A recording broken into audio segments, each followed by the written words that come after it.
გამარჯობათ, მოგესალმებით. დაიწყო შვადღე ერთსულოვნებაზე იაბედოიძე და ირაკლი ალფაიძე ტრადიციულად თქვენთვის მუშაობთ. რა თქმა უნდა, დღევანდელი დღის მილოცით ვიწყებთ ჩვენ გადაცემას. შვადღე მშვიდობის მოგესალმებით ყველას, როგორც ყოველთვის მინდა მშვიდობიანი წარმატებული დღე გისურვოთ. მართლმადიდებელი ეკლესია დღეს წმინდა ანდრია პირველწოდებულის ხსენებას აღნიშნავს. ის, ვინც პირველად იხმო უფალმა, პირველი იყო, ვინც ჩვენს ქვეყანაში ქრისტიანობა შემოიტანა. ძალიან მნიშვნელოვანი დღესასწაულია და სწორედ ამ დღესასწაულის მნიშვნელობაზე ვისაუბრებთ გადაცემის პირველ ნაწილში.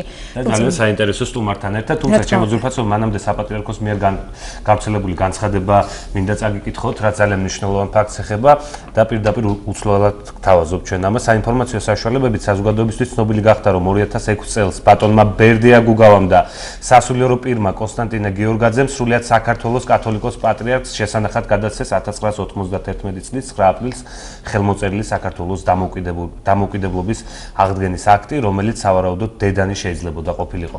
ვინაიდან ბატონი ბერდია გუგავა უნდობლობას უცხადებდა წინა ხელისუფლებებს, რასაც ახლანდელ ინტერვიუებშიც ადასტურებს, ბუნებრივია ამ დოკუმენტის შესახებ საპატრიარქოს მხრიდან განცხადება არ გაკეთებულა.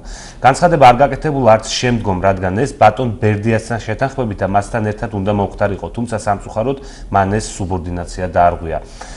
მოხარული ვიქნებით თუ ეს აქტი მართლაც დედანი აღმოჩნდება და ჩვენი ერის ისტორიის ერთ-ერთი უმნიშვნელოვანესი დოკუმენტი სათანადო ადგილს დაიკავებს, ნათქვამია 2015 წლის 11 მაისის განცხადებაში, რომელიც საქართველოს საპატრიარქომ გავრცელა. და კიდევ ერთი მნიშვნელოვანი ინფორმაცია ჩვენი საინფორმაციო გამოშვებებიდან ალბათ შეიტყობდით, რომ სრულიად საქართველოს კათოლიკოს პატრიარქი ახალციხისა და ტაო-კლარჯეთის ეპარქიას სტუმრობს.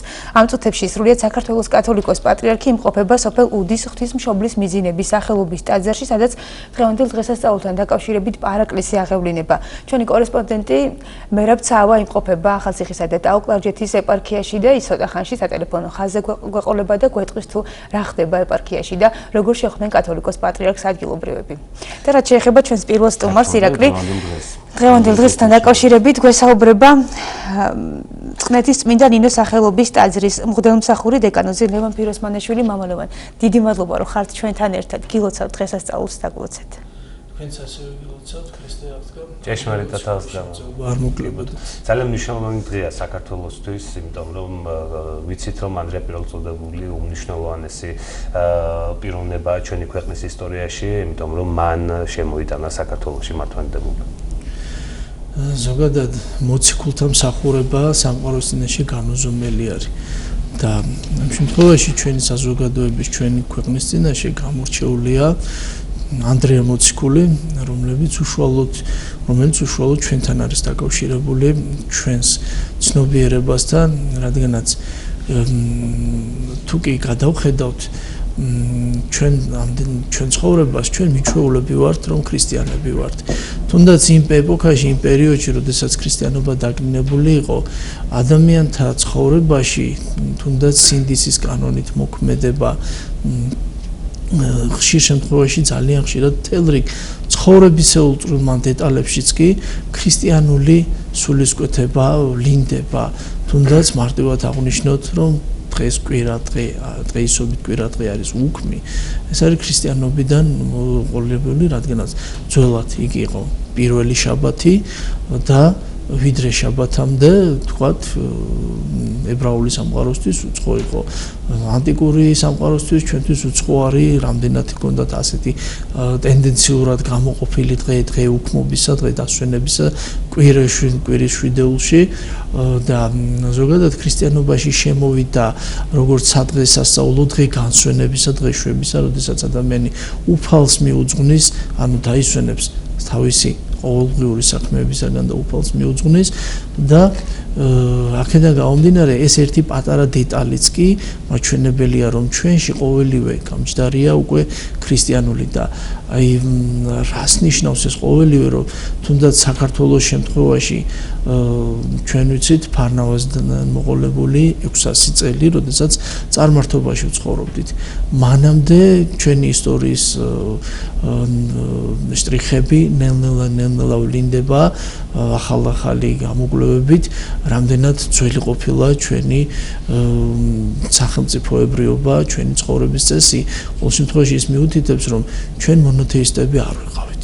ჩვენი ცხოვრება, ჩვენი ცხოვრებისეული წესი, აზროვნება, ყოველივე დინამიკა, არა მხოლოდ რელიგიურობა, არა მხოლოდ აღსარებლობა, არა მხოლოდ რელიგიური ცხოვრების წესები, რიტუალური წესები, არამედ ის თან მithumetes თუ გადავხედავთ, რომ წინარე საუკუნეთა ადამიანთა ცხოვრებაში, ზოგადად საზოგადოებაში რელიგია მხოლოდ რელიგიის ჩარჩოებში არსებობდა, არამედ ის იყო ცხოვრებისეული გამოძახილი, რადგანაც ცხოვრებაში ყოველგვარ ყოფით საკითხში იგი ვლინდებოდა და ზოგადად ადამიანის სოფხედველობა, ფსიქიკა წარიმართებოდა.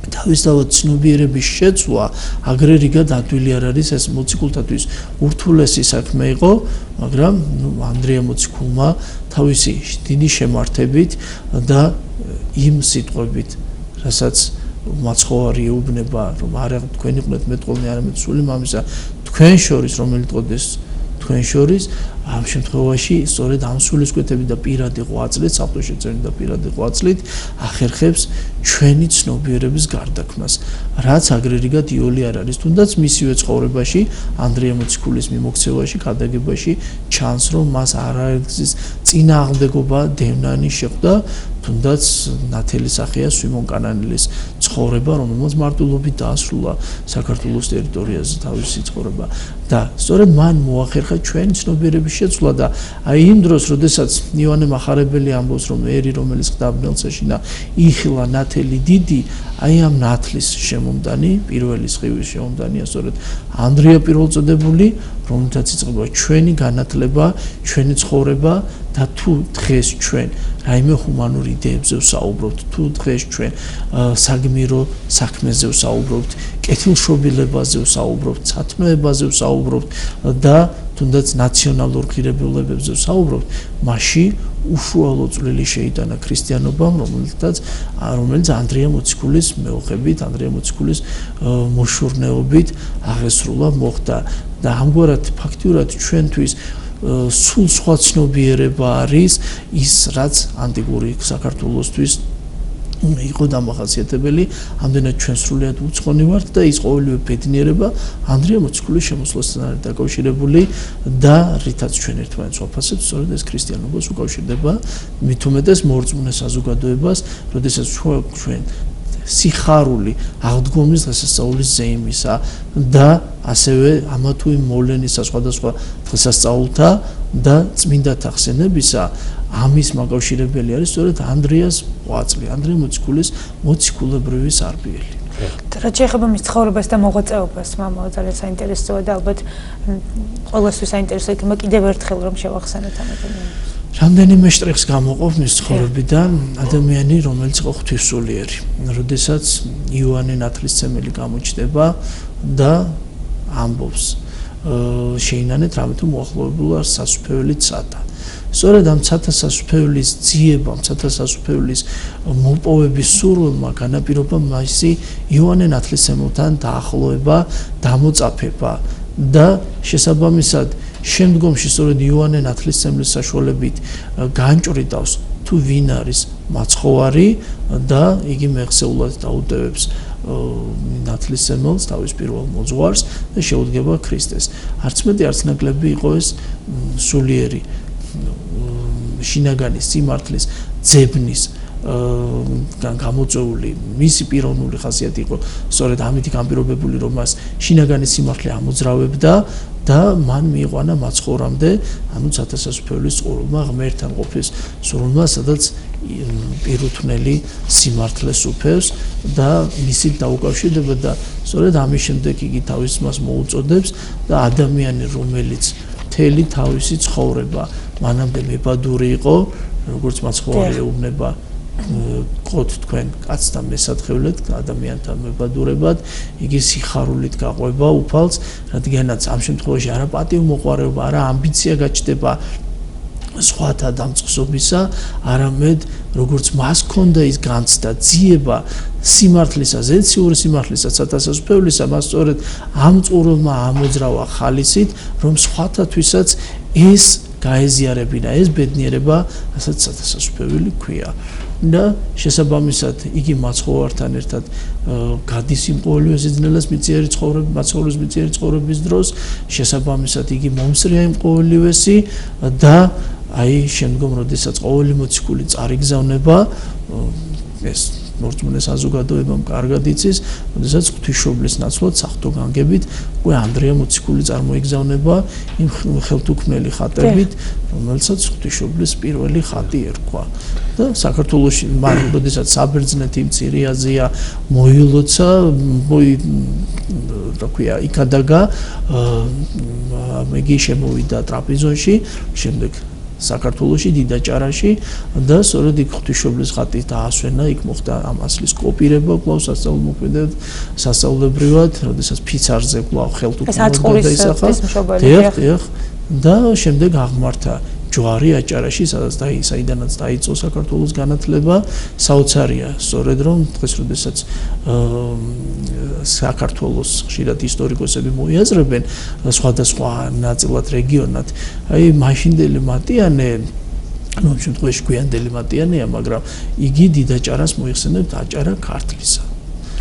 და შესაბამისად ქართლის ქვეყნის სრულიად საქართველოს განმანათლებელი ხდება, რადგანაც მიუხედავად იმისა, რომ რეგიონალურად თქვა სხვა იყო, იგი ერთ სახელმწიფოებაში მოიაზრებოდა, რომელსაც ქართლი ერქვა, ამგვარად იგი ქართულთა განმანათლებელია და მან სამგზის მიმოვლო, მიუხედავად იმისა, რომ დახვდა იმ ეპოქის ქართულთა მტკიცე ხასიათი და ეს ბუნებრივიც იყო, რადგანაც ნებისმიერ ქვეყანაში, სადაც მოციქულები მიდიოდნენ, ისინი მაშინდელ სოფხედველობას, მაშინდელ ცნობიერების წინააღმდეგ უწევდათ გალაშქრება, რაც როგორც ვახსენეთ, ასე რიგად იოლი არ იყო, რადგანაც საუკუნეების განმავლობაში გამჯდარი თვისებანი, ჩვეულებანი აგრერიგად აღმოფხრა, სხვა აზროვნებაზე, სხვა ცნობიერებაზე გადაიყვანო, ეს მეტის მეტად ძნელია და მიუხედავად ამისა, მან ფარხმალი არ დაყარა, არ უარყო, როგორც ღვთისმშობელი ამბობს, რომ არ უარყო ერიესეს, არ უგულებელყო ერიესეს აზეპურო,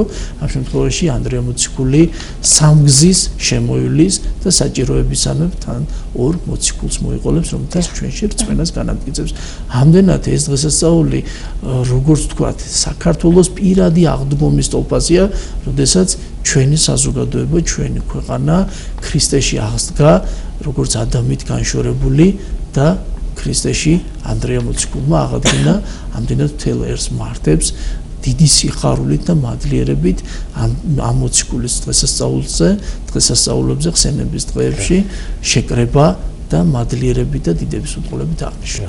და ძალიან სიმბოლურია მამა, როდესაც ჩვენს ქვეყანაში მიმდინარეობს აწყურის ღვთისმშობლის ხატის მოლოცვა, სადაც მთელი კვირა გრძელდება ეს სიხარულის დღეები. სწორედ ამ პერიოდს უკავშირდება ღვთისმშობელი, რომელთაც მიმოვლო და თავისთავად ანდრია მოციქულმა ხატის მობრძანებით ამას გაუსვა ხაზი, რომ ჩვენ შორის ღვთისმშობელი იყო მქადაგებელი.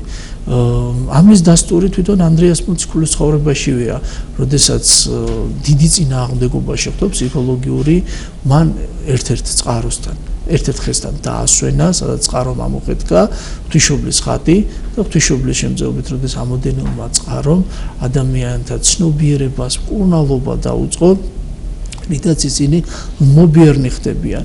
შემდგომ ისევ მოვლენა, როდესაც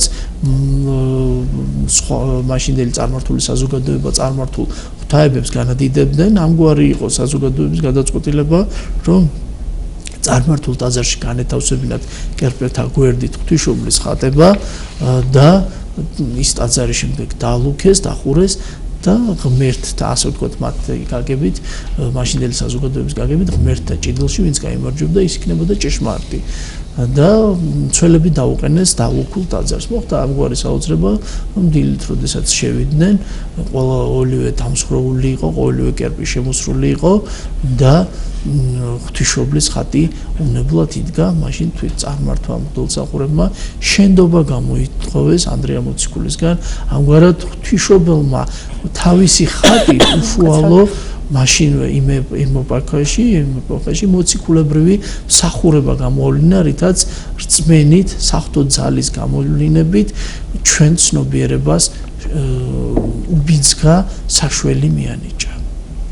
ძალიან მნიშვნელოვანია, ძალიან დიდი სიხარულის დღეები გვაქვს და 16 მაისს აღინიშნება აწყურის ყოვლადწმინდა ღვთისმშობლის. მამა, მანამდე კი ჩვენი კორესპონდენტი უნდა ჩავთოთია, რომელიც სოფელ ბუდეში იმყოფება, მისი უწმინდესობა გახლავთ იქ და აღავლენს ღვთისმსახურებას და თუ არის შესაძლებელი მერაბცავა პირდაპირ ხაზზე შემოვა სატელეფონო ხაზზე. რამდენიმე დღეა უკვე კათოლიკოს პატრიარქთან ერთად ახალციხისა და დაუკლარჯეთის ეპარქიაშია და აშუქებს იქ მიმდინარე მოვლენებს და საინფორმაციო გამოშვებებით ჩვენ ნახულობთ ამ ყველაფერს. მერაბ გესმის ჩვენი ხმა. დიახ, მოგესალმებით. გილოცავთ დღევანდელ დღესასწაულს, ბრალოს დაესწარი. რა ხდება მერაბ, დასრულდა თუ არა პარაკლისი? გილოცავთ დღევანდელ დღესასწაულს. ეხლა ჩვენ ადიგენის რაიონის სოფელ უდეს ღვთისმშობლის მიძინების სტადიაში ვიმყოფებით. სადაც კათოლიკოს პატრიარქი უწმინდესი და უნეტარესი ილია მეორე წმინდა ანდრია პირველწოდებულის პარაკლეს იხდის. კათოლიკოს პატრიარქმა შეკრებილი მრევლი დალოცა და მადლობა გადაუხადა გულწრფელი დახვედრისათვის.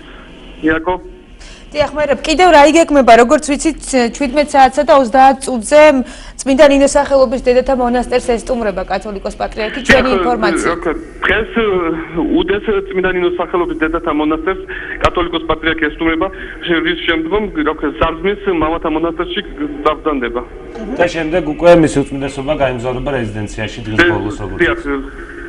ძალიან დიდი მადლობა, მერაბ. დიახ, მერაბ, რამდენიმე დღეა შენ მანდ იმყოფები და გითხარი როგორ დახვდნენ კათოლიკოს პატრიარქს, როგორია ადგილობრივების განწყობა? ადგილობრივების განცხადებით, რა ქვია, ძალიან ბედნიერები არიან კათოლიკოს პატრიარქის სტუმრობით, შეხვდნენ აღფრთოვანებით, ზოგი კიდე თვალწრემლიანი ხვდებოდა, იმიტომ ეს არის დიდი პატივია ჩვენი რაიონისთვის, ჩვენი ეპარქიისთვისო, მრევლის განცხადებით. ძალიან კარგი, ძალიან დიდი მადლობა. მე შეგახსენებ ჩვენი კორესპონდენტი მერაბ ცაავა საუბრობდა ახალციხისა და დაუკლარჯეთის ეპარქიიდან, ასევე გეტყვით, რომ კათოლიკოს პატრიარქის ვიზიტს ჩვენს მომდევნო გამოშვებებში, საინფორმაციო გამოშვება სიახლენში უფრო ვრცლად ნახავთ და დეტალურად. ძალიან მომინდა ეხა მერაბის ნაცვლად მე ყოფილიყავი იქ. რა თქმა უნდა, ძალიან დიდი ბედნიერებაა ყველა ეპარქიაში კათოლიკოს პატრიარქის ჩაბრძანება და ბუნებრივად დიდი სიხარულია ჩვენს კადრები გვიშვინახეთ თუ როგორ ხვდებოდნენ კათოლიკოს პატრიარქს. მამაო, თქვენ მინდა ჩაერთო ამ საკითხთან დაკავშირებით ზოგადად. რა თქმა უნდა, უდესი მოვლინა როდესაც ხატი მოგზაურობს, აწყურის ღვთისმშობლის ხატი საქართველოს სხვადასხვა კუთხეში და საბოლოოდ დაბრძანდება სიონის უკაცრავად სამბის საკათედრო ტაძარში და მრევლთან დაკავშირებით, მამაო, რამდენ მნიშვნელოვანია, როდესაც უწმინდეს აქვს უშუალოდ კონტაქტი იმ ადამიანებთან, რომლებსაც სამწუხაროდ ვერ ახერხებენ თბილისში ჩამოსვლას და მისი უწმინდესობის ღვთისმსახურების როდესაც მისი უწმინდესობა აღავლენს ღვთისმსახურებას დასწრებას. უშუალოდ კავშირი არის დღევანდელ დღესასწაულთან დაკავშირებით. ზოგადად ამ თვითონ ღვთისმშობლის ხატის მიმოქცევა ნიშნავს ღვთისმშობლის ხატის მიმოსვლას, კვლავ ქადაგებას, კვლავ განახლებას, იმ გზის გამეორებას, რაც თავის დროზე ღვთისმშობლის ხატით მოხდა მოციქულებრივი ღვაწლის აღსრულება. და ამ შემთხვევაში საქართველოს პატრიარქზე ამგვარი რამ დავაფიქსიროთ, რომ საქართველოს საპატრიარქო საყდარი არის ანდრია მოციქულის საყდარი და თავისთავად ის ხელდასხმითი ჯაჭვი, რომელიც აღესრულება, გარკვეულ თავისთავად დაფუძნებული არის, უკავშირდება, მიუხედავად იმისა, რომ ჩვენში საკათალიკოსო, სამთავარეპისკოპოსო ხელდასხმა საბერძნეთით მოვიდა, ეს საქართველოს იბერიის ეკლესია მოიხსენება როგორც ანდრია მოციქულის საყდრად და თავისთავად ყოველი საჭეთ პრობელი არის ანდრია მოციქულის ხელდასხმის მფლობელი, ხელდასხმის ჯაჭვის გამგრძელებელი, იმისი სულის წვეთების მატარებელი და ყოველგვარი გადაჭარბების, ყოველგვარი პათეტიკურობის გარეშე, საკრალური სახით, სულიერი სახით, საქართველოს კათოლიკოს პატრიარქის მიმოქცევა სახეა ანდრია მოციქულის მიმოქცევის, რადგანაც სწორედ ამ შემთხვევაში პატრიარქი და ყოველი მღვდელმთავარი ზოგადად აღასრულებს მოციქულებრივ მსახურებას, რადგანაც ისინი მოციქულთა მემკვიდრენი არიან და ფაქტიურად ცოცხლდება სწორედ ის ძველი ეპოქა, ის პირვანდელი ეპოქა, რასაც ჩვენ ვზეიმობთ, რომ ანდრია მოციქულის საყდარი, ანდრია მოციქულის მოქმედება, სამღვდელო მოქმედება, სამოციქულო მოქმედება ღვთისმშობლის ხატით აღესრულება დღეს მოცემულ მომენტში ამ ადგილზე. ამდენად თითოეული რეგიონისთვის, სადაც პატრიარქი საქართველოს საჭეტრობელი მიმოივლის, სწორედ 60 ქულო ღვაწთან არის დაკავშირებული და ისინი 60 ქულო მადლს ეზიარებიან. მამო, კიდევ ერთხელ გილოცავთ დღევანდელ დღეს და ძალიან დიდ მადლობას გეტყვით, რომ მოდიხართ ჩვენთან გადაცემაში არაერთ გზის და ამისთვის მართლა ძალიან დიდი მადლობა. ყოველთვის საინტერესოა თქვენი სტუმრობა და იმედია, რომ კვლავ შედგება ჩვენ საუბრები ამ თემასთან დაკავშირებით. მოხარული ვარ, რა თქმა უნდა, ყოველი მდულსახური ვალდებულია ქრისტეს გადაგებისთვის და რა თქმა უნდა, თქვენთან თანამშრომლობისთვისაც მოხარული ვარ. ვისარგებლებ და მთელს მიულოცავ ამ დღესასწაულს და მოუწოდებ, რომ შევახსენებთ უმეტეს, რომ როგორც ცნობილია და ნელა ლიტურგიული კალენდარი აღდგება, სადაც 12 გზის იყო საქართველოში.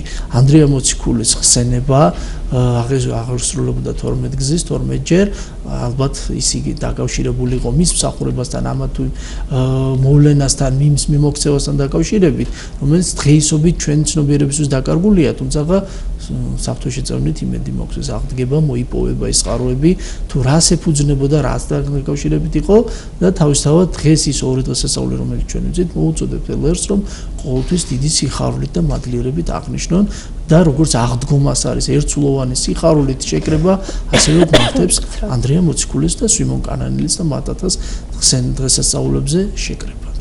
ძალიან დიდი მადლობა, მამო. გამშვიდობებით, კეთილი სურვილებით, ჩვენ კი ვაგრძელებთ ჩვეუთხეს გადაცემის მეორე ნაწილში ვისაუბროთ ფესტივალზე, რომელიც კათოლიკოს პატრიარქის ლოცვა კურთხევით დააფუძნდა, მისი სახელწოდება აღდგომიდან ამაღლებამდე. ფესტივალი წელს უკვე მე-10 ტარდება, ანუ საიუბილეო თარიღი აქვს. მის მიმდინარეობაზე სტუმრები გვესაუბრებიან ცოტა ხანში, ესე რომ დაგმოვიცდეთ.